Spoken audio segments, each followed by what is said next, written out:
Good morning, student.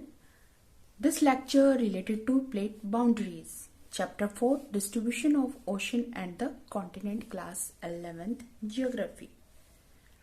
In this video, we will study about the movement between the plates.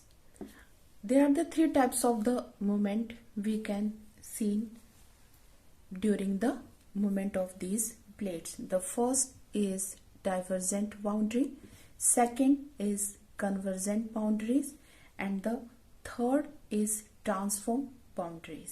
Okay, तो ये होती क्या है, देखिए हमने अपने प्रीवियस लेक्चर में आपको एक्सप्लेन किया था कि हमारा जो अर्थ है उसका जो अपर लेयर जिसे हम क्रस्ट बोलते हैं और क्रस्ट के साथ उसका जो अपर मेंटल भी हम उसमें इंक्लूड करते हैं. ओके, तो ये लिथोस्फीयर जो है वो हमारा प्लेट से मिलकर बना होता है और इन प्लेट्स को जो है हम टेक्टोनिक प्लेट्स का नाम देते हैं. और ये टेक्टोनिक प्लेट्स जो है वो टू टाइप्स की होती है, oceanic tectonic plates and the continental tectonic plates. किसी भी प्लेट का ओशनिक प्लेट कहलाना या कॉन्टिनेंटल प्लेट कहलाना जो है वो उसके ऊपर बेस रहता है कि उस प्लेट को कवर कौन करता है, उसकी मेजोरिटी जो है वो किसकी मेजोरिटी है उसको कवर करने में. ओके, और यहाँ पे जो हम स्टडी कर रहे हैं, हम यहाँ पे हमारा जो प्रीवियस लेक्चर है उसके हम आगे चलते हैं कि प्लेट बाउंड्रीज जो है वो क्या है. तो प्लेट के बीच में मूवमेंट होती है और ये मूवमेंट्स जो है वो डिफरेंट टाइप्स की रहती हैं. तो सबसे पहले इनमें है डाइवर्जेंट बाउंड्री. देखिए यहाँ पे क्या होता है, डाइवर्ट होना मीन्स डाइवर्ट होना. प्लेट्स जो है pull away from each other, एक दूसरे से जो है वो दूर जाती हैं. और यहाँ पे जब प्लेट्स एक दूसरे से दूर जाती हैं तो हम बोल सकते हैं कि जो नई प्लेट्स जो है वो फॉर्म होती है.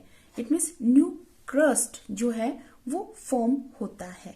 The side where the plates move away from each other are cold. तो यहाँ पे जो प्लेट एक दूसरे से दूर जाती है तो यहाँ पे इन प्लेट्स की जो मूवमेंट होती है वो उस कौन से साइड से ऐसा यहाँ पे जनरेट होता है, कौन से साइड से ये चीजें देखने को मिलती है जब वो सेपरेट होती है. तो स्प्रेडिंग साइड्स पे हमें ये देखने को मिलती है. जिस तरह से हमने सी फ्लोर वाला जो थ्योरी स्टडी की थी तो उसमें क्या होती है कि प्लेट्स जब एक दूसरे से दूर जाती हैं. ओके, और एग्जाम्पल है आपका मिड अटलांटिक रिज, इसका एग्जाम्पल है. Second is convergent boundary, just opposite to आपका डाइवर्जेंट बाउंड्री का एकदम अपोजिट है कन्वर्जेंट बाउंड्री. इसमें क्या होती है, दो प्लेट्स जो है वो आपस में एक साथ आ जाती हैं, मतलब एक दूसरे के पास आती हैं. जहां पे यहाँ पे हमने बोला था एक दूसरे से वो दूर जाती है, तो यहाँ पे है कि वो एक दूसरे के पास आती हैं. अब जब पास वो आती हैं तो जब दो प्लेट, ये कोई बहुत हम बोलते हैं शॉर्ट पीरियड में ये प्रोसेस देखने को नहीं मिलती, काफी लॉन्ग प्रोसेस के बाद में ये सब होता है. जब दो प्लेट धीरे धीरे अब एक दूसरे के पास आती हैं तो ये प्लेट जो है क्या होती है, एक दूसरे के नीचे बैठ जाती हैं.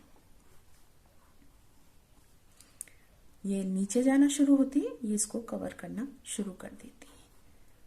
तो यहाँ पे क्या हो रहा है, न्यू क्रस्ट तो नहीं फॉर्म हो रहा है, यहाँ पे जो है हमारा जो है क्रस्ट जो है वो डिस्ट्रॉय हो रहा है. ओके, और जहां पे ये लोकेशन देखने को मिलती है, shrinking of a plate occur is called the subduction zone. There are the three ways in which the convergence can occur. These are between an oceanic, आपका समुद्र वाला पार्ट ले लीजिए, और कॉन्टिनेंटल प्लेट्स. इट मीन्स समुद्र की जो है ओशनिक प्लेट और आपके कॉन्टिनेंटल प्लेट्स में ये देखने को मिलता है. बिटवीन टू ओशनिक प्लेट्स, ये जो है ओशनिक प्लेट के बीच में भी देखने को मिलता है. And between two continental plates, बहुत इजी है। दो कॉन्टिनेंटल प्लेट्स के बीच में भी ये देखने को मिलता है और दो ओशनिक प्लेट्स के बीच में ये देखने को मिलता है। अब जो तीसरा है हम ले लेंगे कि एक ओशनिक प्लेट और एक कॉन्टिनेंटल प्लेट के बीच में भी ये मूवमेंट देखने को मिलता है। ओके, तो यहाँ पे क्या होता है कि हमारा जो कन्वर्जेंट बाउंड्रीज के अंदर दो प्लेट्स एक दूसरे के पास आना शुरू होती है और ये लॉन्ग प्रोसेस के साथ होती है। काफी समय बीत जाने के बाद में जब ये प्लेट्स जो है वो एक प्लेट दूसरी प्लेट के ऊपर आ जाती है, ओके, उसे दबा लेती है। अब ये डिपेंड करता है कि कौन सी प्लेट्स जो है वो नीचे रहेगी और कौन सी प्लेट्स ऊपर रहेगी। ये डिपेंड करेगा उसके स्पीड के ऊपर। और स्पीड जो है वो कई चीजों पे आपको पता है कि बहुत सारी चीजों पर स्पीड डिपेंड करती है कि उसके साइज क्या है। ओके, ये सब चीजें। अब है ट्रांसफॉर्म बाउंड्रीज। ट्रांसफॉर्म बाउंड्रीज के अंदर क्या होती है कि दो प्लेट्स जो है वो एक दूसरे से दूर जाती हैं, लेकिन यहाँ पे वो पैरेलल होती है, हॉरिजॉन्टल होती है। ओके, तो यहाँ पे ना तो किसी क्रस्ट का न्यू क्रस्ट का फॉर्मेशन हो रहा है, ना कोई क्रस्ट का जो है डिस्ट्रॉय यहाँ पे हो रहा है। ये सिर्फ खिसक कर जो है एक दूसरे से दूर चली जाती है। ओके, तो ये है आपकी प्लेट बाउंड्रीज जो हमने 3 टाइप्स की यहाँ पे डिस्कस किया है। Divergent boundary, convergent boundary and transform boundaries. और यहाँ पे अगर डिफरेंस पूछा जाए तो यहाँ पे हम बोल सकते हैं कि न्यू क्रस्ट का फॉर्मेशन होता है और यहाँ पे क्रस्ट का डिस्ट्रॉय होता है, और यहाँ पे ना किसी क्रस्ट का फॉर्मेशन होता है ना डिस्ट्रॉय होता है। और यहाँ पे जो जिस पॉइंट के ऊपर ये सब देखने को मिलती है उसे स्प्रेडिंग साइड्स बोला जाता है, यहाँ पे सबडक्शंस जोन बोला जाता है। Okay, clear this. अब हम रेट ऑफ प्लेट्स मूवमेंट की बात करते हैं। क्या ये सारी की सारी जो हमारा जो प्लेट्स हैं उनमें एक ही स्पीड से ये सारी मूवमेंट होती है? नहीं। तो यहाँ पे ये जो प्लेट्स की मूवमेंट है उनमें हमें अलग अलग एरियाज के अलग अलग डायरेक्शन में जो मूवमेंट होती है वो उनकी स्पीड भी अलग अलग होती है।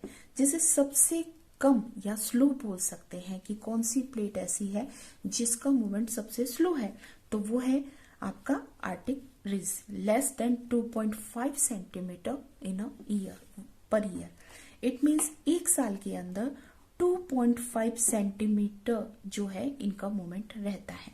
अब हम east Pacific and south Pacific plates की बात करते हैं तो उनमें जो है देखिए यहाँ पे 2.5 है तो यहाँ पे 15 सेंटीमीटर पर ईयर है। काफी डिफरेंस है। तो ये फास्ट जो है मूवमेंट इस प्लेट की है और यहाँ पे ये स्लो है। ओके, अब रेट ऑफ प्लेट्स की जो मूवमेंट है, मैंने कहा कि बहुत सारे फैक्टर्स हैं उसके ऊपर डिपेंड रहते हैं। जैसे एक गाड़ी यहाँ पे चल रही है और उसके साथ चलो 4 व्हीलर ले लेते हैं, और जिस स्पीड से 4 व्हीलर चल रही है उसी स्पीड से वो एक साइकिल भी यहाँ पे जो है मूव कर रही है। तो अब उसका रिजल्ट क्या होगा? किस सेम स्पीड है दोनों की। ओके, तो यहाँ पे कौन सी जो है फोर्स की बात करते हैं तो ये देखिए बहुत भारी भरकम है इनके कंपैरिजन में, तो ये जो है इसको धकेलेगी। ओके, और भी बहुत सारे ऐसे फैक्टर्स हैं जिससे हमें जो है इनकी मूवमेंट पे अलग अलग असर पड़ता है। जैसे अगर टेक्टोनिक प्लेट्स की बात कर रहे हैं हम यहाँ पे, तो देखिए ओशिनिक जो है और एक है आपका कॉन्टिनेंटल। तो continental in compare to oceanic plates जो है कॉन्टिनेंटल आपकी लाइट वेट होती है। Okay, clear this. Force for the plate movement, ये हमने बार बार इसको स्टडी कर लिया है, बार बार इसको रिपीट भी करते जा रहे हैं। देखिए कॉन्टिनेंटल ड्रिफ्ट थ्योरी जब दी गई थी तो हमने ये माना था कि अर्थ जो है वो सॉलिड है, उसमें मोशनलेस बॉडी है वो एक, उसमें किसी तरह की मूवमेंट नहीं होती है। ओके, लेकिन यहाँ पे हमने जो है आपका सी स्प्रेडिंग जो बताया था आपको थ्योरी, उसमें हमने बताया था कि अर्थ की जो हमारा क्रस्ट है उसके बीनेथ अगर हम जाते हैं तो हमारा जो कन्वेंशनल करंट है वो वहां पे मूव करता है। ओके, तो ये कन्वेंशनल करंट क्या है कि अंदर जो अर्थ की जो हीट है वो रिलीज होना चाहती है और उसके चलते वो ऊपर आती है। अगर उसे कोई स्पेस यहाँ पे मिल जाता है तो वो वहां से पास आउट हो जाती है। लेकिन यहाँ पे ये कन्वेंशनल करंट जो है कंटिन्यू अर्थ के जो है उसमें मूव करते रहते हैं और यही जो है आपके प्लेट के मूवमेंट का कारण बनते हैं। Okay, clear this? Thank you.